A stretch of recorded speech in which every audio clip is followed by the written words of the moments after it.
శ్రీరామ్ జై శ్రీరామ్ జై శ్రీరామ్ జై శ్రీరామ్ జై శ్రీరామ్ జై శ్రీరామ్ రామ లక్ష్మణ జానకి రామ లక్ష్మణ జానకి జై శ్రీరామ్ జై శ్రీరామ్ జై శ్రీరామ్ జై శ్రీరామ్ జై శ్రీరామ్ జై శ్రీరామ్ ఏప్రిల్ 12 శనివారం రోజున చిన్న హనుమాన్ జయంతిని పురస్కరించుకుని అంజన్న దర్శనం చేసుకోవాలనే తలపు నాలో మొదలైంది. అనుకున్నదే తడవుగా నేను ఈ ఆలోచనను నా ఉద్యోగితో పంచుకున్నాను. వారు జై శ్రీరామ్ మేము సైతం అంటూ నా వెంట రావడానికి ముందుకు రావడంతో అంజన్న దయతోనే ఈ ఆలోచన మొదలైనందున అంతా అంజన్నపై భారం వేసి పాదయాత్రగా అంజన్న సన్నిధికి బయలుదేరాలని నిశ్చయించుకున్నా. 41 రోజుల దీక్ష చేయలేకున్నా 41 కిలోమీటర్ల పాదయాత్రతోనైనా అంజన్న అనుగ్రహం పొందాలని భావించి పాదయాత్రకు సంకల్పించాం.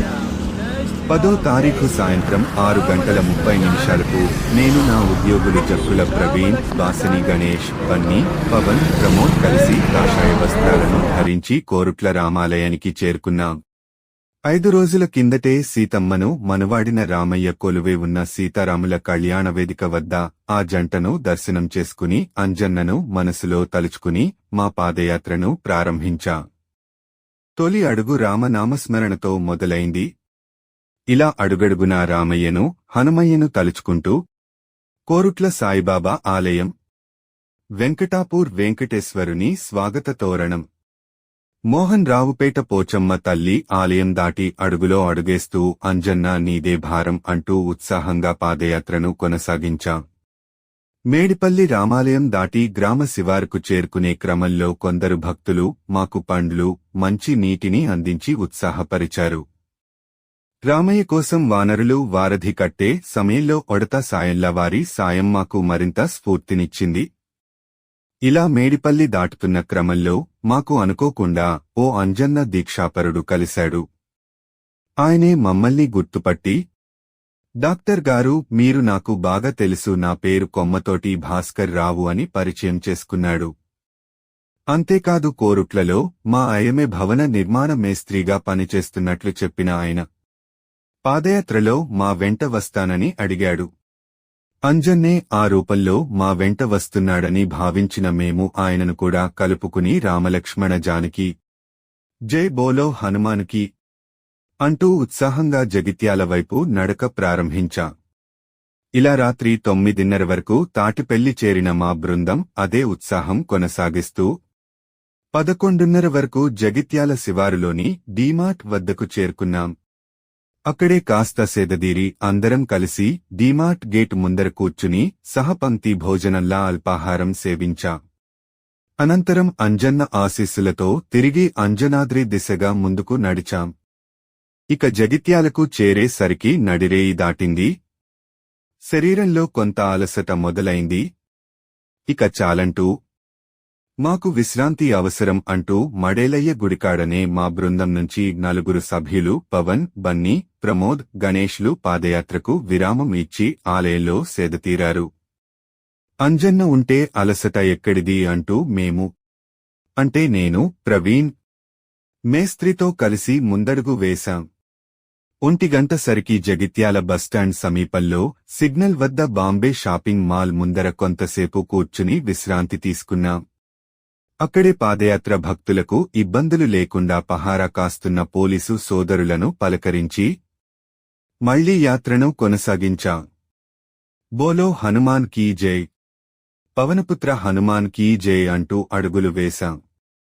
జగిత్యాల శివారులోని కలెక్టర్ కార్యాలయం దాటేసరికి అలసిన దేహం మళ్లీ విశ్రాంతి కోరడంతో అక్కడే ఓ దుకాణం ఎదుట 15 నిమిషాల పాటు సేదదీరాం. 2:15 సమయం కావస్తుందని, మేము తెల్లారేలోగా అంజన్నను దర్శించుకోవాలని మనసులో నిశ్చయించుకుని ఓపికను కూడగట్టుకుని పాదయాత్రను తిరిగి కొనసాగించాం. ఇలా తెల్లవారుజాము 3 గంటల వరక ధరూర్ క్యాంపు కెనాల్ దాటి కొంతసేపు గద్దెలపై కూర్చుని అంజన్నను ధ్యానం చేశాం. కొండను చేరేదాకా అండగా ఉండి శక్తినివ్వమని వేడుకుంటూ మళ్లీ నడక సాగించాలని నిర్ణయించుకున్నాం. అయితే అప్పటికే పూర్తిగా కమ్మేసిన చీకటి, ఎటు చూసిన జనం అలికిడి లేదు. ఒక్క దుకాణం కూడా కానరాలేదు. ఎప్పుడో ఒక వాహనం రోడ్డుపై వెళ్లడం తప్ప చిన్నపాటి అలికిడి కూడా లేని పరిస్థితి. అలాంటి పరిస్థితిలో అంజన్నే అండ అంటూ టార్చ్, సెల్ ఫోన్ లైట్ వెలిగించి ఆ సన్నని వెలుతురులో అంజన్న దివ్య దర్శనం కోసం మేము ముగ్గురం ముందడుగు వేశాం. ఇలా 4:30 వరకు మల్యాల గ్రామాన్ని చేరుకున్నాం. ఇక మరో అడుగు వేయలేనంతగా శరీరం అలసిపోయి ఉంది. అంజన్నా నీవే దిక్కు అంటూ ప్రార్థించాం. సమయం 4:30 అవుతోంది. అప్పటికి మల్యాల అడ్డ రోడ్డు దగ్గర అల్ఫోర్స్ పాఠశాల గేటు వద్ద ర్యాంపుపై 45 నిమిషాలు నడుము వాల్చాం. చిన్నపాటి కునుకు అయిన అంజన్న దయతో మెలకువ వచ్చి కొత్త ఉత్సాహం తోడవడంతో 5 గంటల 15 నిమిషాల సమయంలో జై శ్రీరామ్, జై హనుమాన్ అంటూ పాదయాత్రను పునఃప్రారంభించాం. ఇలా 6:30కు అంజనాద్రి సమీపంలో ఓ కల్వర్టు వద్ద ఆగి కొంతసేపు కూర్చున్నాం. తిరిగి నడక మొదలుపెట్టి నేరుగా ఉదయం 7 గంటల కల్లా కొండగట్టు చేరి అంజనాద్రి స్వాగత తోరణం వద్దకు చేరుకున్నాం. అక్కడ ఓ గది తీసుకుని కాలకృత్యాలు పూర్తి చేసుకుని స్నానం చేసి శుచిగా అంజన్న కొండకు బయలుదేరాం. ఘాటు మార్గం వద్ద కొండ ఎక్కాలంటే అప్పటికే అలసిన మా దేహం సహకరించని పరిస్థితి అయినా భారం అంతా అంజన్న మీద వేసి తొలి అడుగు వేశాం. కొండపై పడిన మొదటి అడుగుతోనే అంజన్న మా చేయి పట్టుకున్న నడిపిస్తున్న అపూర్వ అనుభూతికి లోనయ్యాం.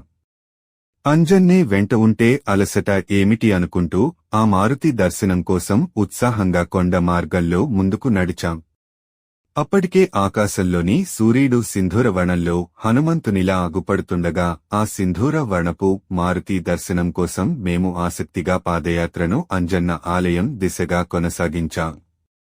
ఉదయం 8 కల్లా ఆ సంకట విమోచనుడు, ఆపద్బాంధవుడు అంజన్న ఆలయం మా కళ్ల ముందు కనిపించింది. కొండలనైనా పిండి చేసేంత బలం ఒక్కసారిగా మాకు వచ్చినట్లయింది. అదే ఉత్సాహంతో ఆ మారుతిని దర్శించుకునేందుకు ఆలయంలోకి ప్రవేశించాం.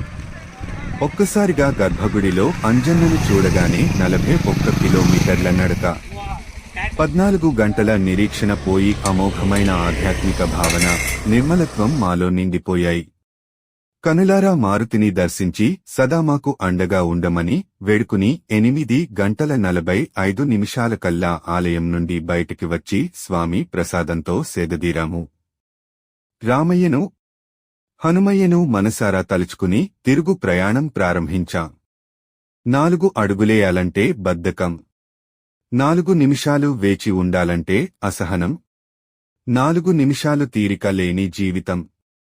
ఇలా రోజురోజుకీ యాంత్రికం అవుతున్న మన జీవితాల్లో ఆధ్యాత్మికత వల్ల కలిగే మార్పు ఏమిటో ఈ పాదయాత్ర మనకు తెలియజేస్తుంది. ఆ దేవదేవుని దర్శించాలనే కోరిక కలగడమే మహాభాగ్యం అనుకుంటే 41 కిలోమీటర్లు నడవడం, కొండపైకి చేరి దేవుణ్ణి దర్శించుకోవడం వల్ల కలిగిన అనుభూతి మామూలు విషయం కాదు. ఒక్కసారి ఆ మారుతి దర్శనంతోనే ఆధ్యాత్మికతలోని మాధుర్యం అంతా నా మనసుకు తెలిసిపోయింది. అసలు మన జీవనం అంతా ఆధ్యాత్మికతతో ముడిపడి ఉందని అర్థం అయింది.